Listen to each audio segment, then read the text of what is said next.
Nakaranas na ba kayo mga guys? Nakaranas na ba kayo ng nawawala ang inyong mga mobile phone? Yan. Kaya nahulog yung inyong mga cellphone. O kaya nadukutan kayo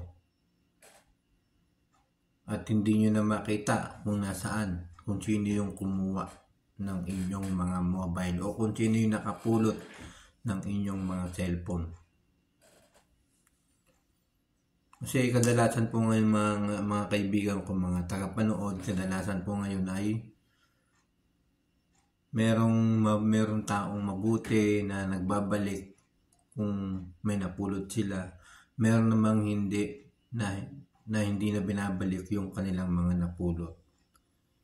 Di ba? Kaya yung taong may-ari, yung may-ari ng gamit ay talagang nagpo-post upang talagang makuha o maibalik yung kanilang mga cellphone. Pero hindi nila alam kung paano makukuha, kung paano matitrace, kung saan o kung paano may babalik yung cellphone sa kanila o kung paano nila malalaman kung sino yung kumuha. Napakadali lang pa mga guys. Meron pong paraan dyan para malaman po natin kung sino yung kumuha o saan nakatira o saan location pwede nyong malaman kung sino yung kumuha ng cellphone o sino yung tao na nakapulot ng inyong mga cellphone. Napakadali lang mga guys. Siyempre, tuturo ko po sa inyo.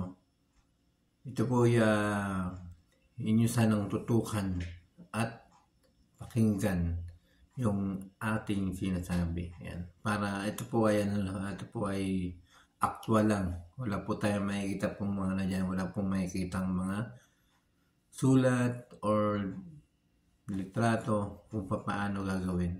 Ito po ay actual ko pong sasabihin po sa inyo. Kaya, pero sigurado naman maintindihan nyo po mga guys. Unang-una, yan, para makita natin kung sino yung kung saan location, kung saan nakatira yung nilagay ko muna ng inyong cellphone. Unang-una po ay pupunta po kayo sa Google. Yan, sa Google. Punta po kayo sa Google. And then, pero kailangan mga guys, naka-open yung inyong device sa inyong mga cellphone. Mobile device. Yan, lalo na sa mga Android. Yan, sa Android. At wala po kayong gagawin kundi isi-search nyo lang po sa inyong Google. Kapag na-open nyo na po yung inyong mobile device, isi-search nyo po sa inyong Google, Find My Device. Ita-type nyo po yan sa inyong Google, Find My Device. Napakadali lang po yan kasi pagka-search nyo po yan, lalabas po yun agad yung Find My Device. Makikita niyo po yun sa pinakauna. Find My Device. I-click nyo lang po yun mga guys. At pag na-click nyo na po yan mga guys, pag napindot nyo na po yun, ay meron po kayong makikita dong pangalan. Yung location, yung mapa. Yung mapa kung nasaang lugar, di ba? Pero dapat mga guys, kunyari na wala yung inyong mga cellphone, di ba? Pwede kayong humiram sa inyong mga kaibigan, sa inyong kapatid, sa inyong mga matalik na kaibigan na hiram kayo ng cellphone. Yan.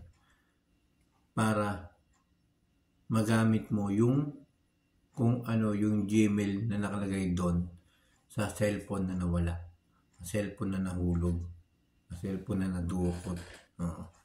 Kasi kailangan po na alam mo kung ano yung Gmail na nakalagay doon sa cellphone na nawala. At dyan mga kaibigan, sa Find My Device, kapag na-search nyo po yan, ay meron po kayo, makikita nyo po dyan yung inyong mga model ng inyong phone. At meron po kayong makikitang sa pinakababa may makikita po kayong play sound. Ang ibig sabihin ng play sound mga guys ay pwede nyo tawagan yung inyong mobile. Yan, pwede nyo tawagan yung inyong mobile. Play sound. Kiklik nyo lang po yun at matatawagan nyo po yun at mag-ring kung sakaling naka-on pa rin siya. Diba? At pangalawa mga guys, secure device. Secure device. Pwede po kayo dyan mag-message. Pwede po kayo dyan mag-message at ilalagay nyo po yung sa pinakababa ay meron po dyang number. May number po dyan na pwede kayo maglagay ng number para kung sakaling mabait naman yung kausap nyo, yung nakapulot, di ba?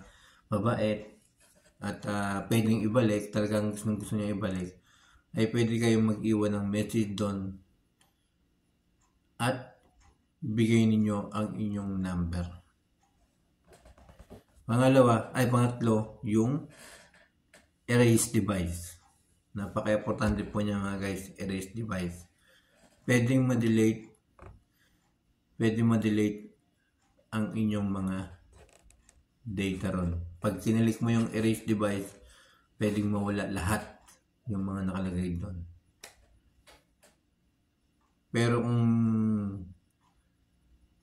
ginagamit nyo yung sarili nyong phone, hindi nyo po yung makikita yung erase device. Hindi nyo pa makikita. Kailangan ibang phone yung gagamitin nyo. Yan. Ito po ay para po sa lahat ng mga para po ito sa lahat ng mga nakakalimutan na yung phone, hindi na alam kung saan nakalagay. Minsan nadudukot, di ba? O nai-snat, tapos hindi na nababalik. Yan po, ito po yung magandang tip po para po sa inyo lahat mga guys. Na kailangan ay inyong papanoorin, talagang tutukan itong video na to para kung sasakali magkaroon ng problema o mawala ang inyong cellphone o madukot o mahulog, yan, para malukit ninyo kung saan nakatira yung tao na yun. Maraming salamat po sa inyo lahat at siyempre huwag niyo po sanang kakalimutan na i-subscribe yung aking channel, Kuya Mike CB. At siyempre, i-share nyo po ito sa inyong mga kaibigan, sa inyong mga kapatid, sa inyong mga kakilala na mayroong mga cellphone. Yan. Para maging secure o makuha agad kung ano yung cellphone na nawala sa kanila. Kasi makakatulong po ito mga guys, makakatulong po ito. Yung nga lang, depende na lang kung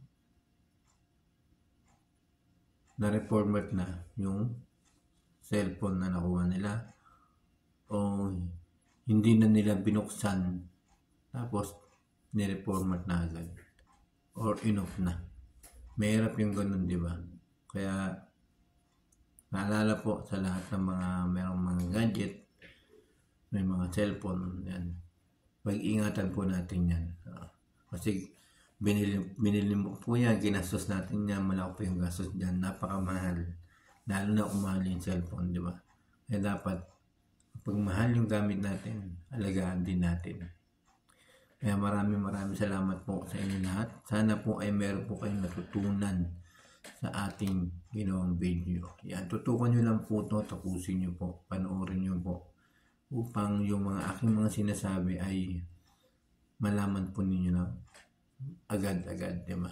Maraming salamat po sa inyo lahat and thank you so much everyone. At salamat sa 216 na subscriber natin.